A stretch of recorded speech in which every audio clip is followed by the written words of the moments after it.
So initially when I was preparing to record this video, I was writing out scripts and, all of these detailed lines about things I need to remember to make sure I mention. But then I started thinking about it and it just got me mad. Fuck all of that, bro. I'm speaking from the heart. I'm speaking from the heart, god damn it. I am sick of 2K, bro. I'm sick of virtual currency. I was just thinking, you know what I'm saying? If you guys have been paying attention, you might have noticed I've been on my retro-ish with 2K lately. Like I've been plugging up the 360 and just going back looking at 10, 9, 11, 12, all of the ones that I have, just been playing them, looking at the game modes, looking at the differences between the MyCareer, the MyPlayer, and everything in between. And I'm just sick of VC. In my heart and in my mind, what it looks like is that the change for MyCareer really happened in 2K13 and after, when they started trying to push VC and they started gearing the grinding process towards like, oh, it would be much easier if you had VC. And that's bullshit. Ever since then, they've made the grind super tedious and annoying. Think about it. If you've been playing 2K since NBA 2K10, you remember the grind. You remember they started your overall so much lower back then, but it wasn't as big a deal to grind to get your player good because the grind wasn't so horrible.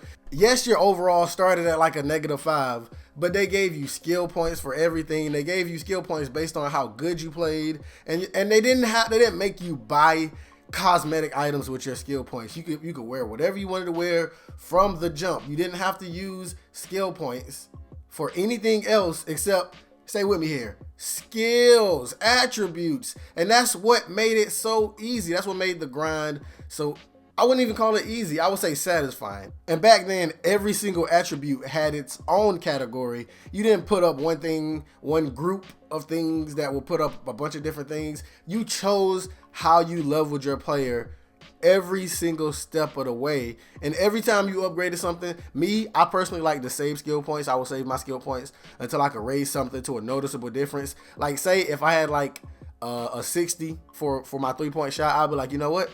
I'm gonna grind. Today I'm gonna grind until I get at least a 67 3-pointer or something like that. And I would grind and I would just play games on top of games on top of games over and over again until I had enough skill points to boost my 3-pointer to a 67 or whatever I wanted to get it to. Now if I try to do that, not only would it take longer, it would feel like it's taking longer than it's actually taking, because the grind these days, I don't know if it's the gameplay, I don't know if it's the fact that you grinding VC and you're grinding badges. I don't know why, but the grind these days, it feels a lot harder. Like not like in difficulty, it's just like it's a lot harder for me to sit down and play 2K for long stretches of hours without just losing my top. Like I get mad at this game habitually and I just turn the motherfucker off. I'm not gonna sit here and let this game ruin my day.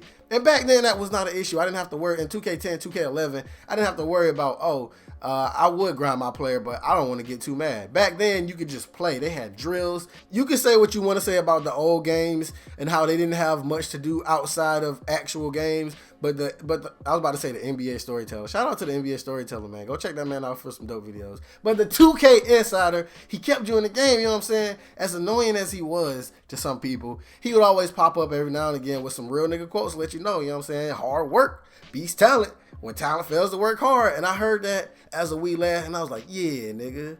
And I understand that for some people, VC was heaven sent, because if you didn't have as much time as you would like to play the game and your player is starting from this super low overall, then it's going to take you a lot longer than it is everybody else if you don't have that free time. And the option to just simply pay the money to get your player to at least almost where you want him to be is good for some people. But what did they do before? I'm pretty sure those same people were out here. They were making it. It might have took them a little bit longer. It might take you a week or two longer than it did for me to get to maybe 85 or whatever. But you still got there. And in the old games, they weren't trying to put some pretentious, poorly written, cringy ass story down your throat. It was just you played a game. That probably has something to do with it. The fact that your immersion was never broken. That's probably really what it is. That immersion. You had the 2K Insider talking to you. Here at Attack Athletics in the Windy City. Me, don't worry about who I am. Just know that I'm here to mentor you, to make sure you're the best player you can be. Scouts from every team in the league are here to watch every move you make. Excel here in the combine, and your stock will skyrocket into the lottery. stumble, and you'll find yourself at the tail end of the second round, if you even get drafted at all. It's time to ball. Get out there and show these scouts what you've got. And you were playing games, and that was pretty much it. And then in 2K11, they introduced endorsements, you know what I'm saying? You talk to the media, and that wasn't a story. That was not something that people were mad about. I don't know nobody who was mad about having to do press conferences, because that's how you got your endorsements, and everybody wanted endorsements. You wanted the shoes, you wanted to unlock the shoes so you could get the boost or whatever. You wanted to unlock your own signature shoe. And it was very immersive, but now you have these stories that have this player that they're trying to sell to you that supposedly is you, it's supposed to be you. Like this year, you know what I'm saying? It was like, they will know your name, but my name is not AI. Those stories on top of the millions of microtransactions they try to force down our throat, mixed with the product placement of everything having some kind of sponsor in the background. Like every time you're looking at the NBA 2K screen now, somewhere on the screen, something is being advertised. I guarantee it. And I know I'm risking sounding like an old man yelling, get off my porch right now. But really, VC is just, it changed the culture of 2K so much, just like as a company.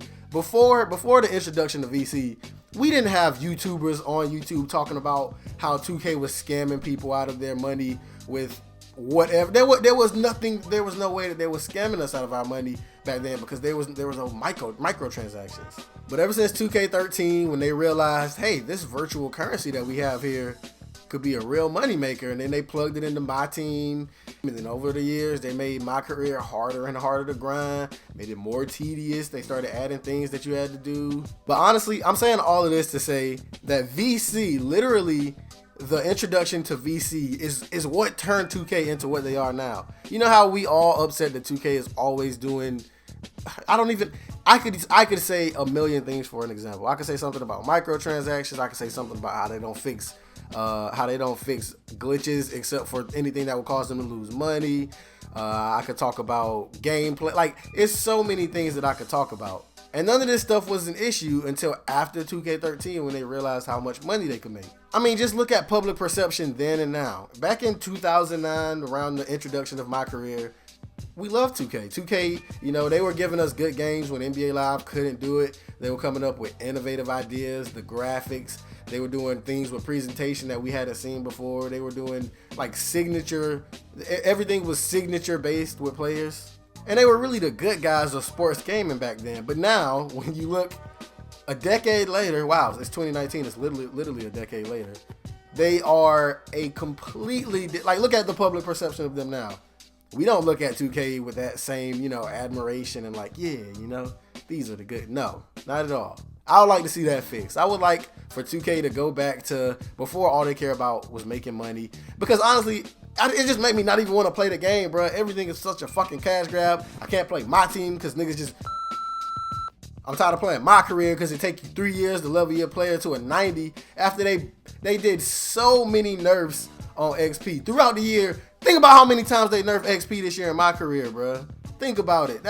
I don't think that's right. But yeah, I just wanted to get that off my chest. Just like take a look at it, bro. 2K then and 2K now. It's like a completely different company. It's like goddamn Dr. Doom bought out 2K in 2014 or something and was just like, yeah, my nigga, this is how we working now. I know what y'all used to do, but we ain't on that no more. But if you enjoyed the video, man, if you agree with me, make sure you drop a like. Let me know in the comments down below. What do y'all think? Am I being a baby? You know what I'm saying? Am I being an old man who's back in my day? Am I being one of those right now? I feel like I'm not, but it's a possibility I'm just old. Let me know in the comments down below. But as always, I'm D Brown Shinhan, and I'm up out of here. Always confident, there's nothing that I mentally fear except giving into new trends. Never look for new friends, cause I don't wanna ride with some loose ends. I barely pay a rent, but it don't matter. They tell me bring a plate, but I'ma show up with the platter. Here's the ladder to success, better grab it before it's too late. I'ma be a multi-million-dollar man while you hate. Don't ask who's great, I'm in your vicinity, drivers.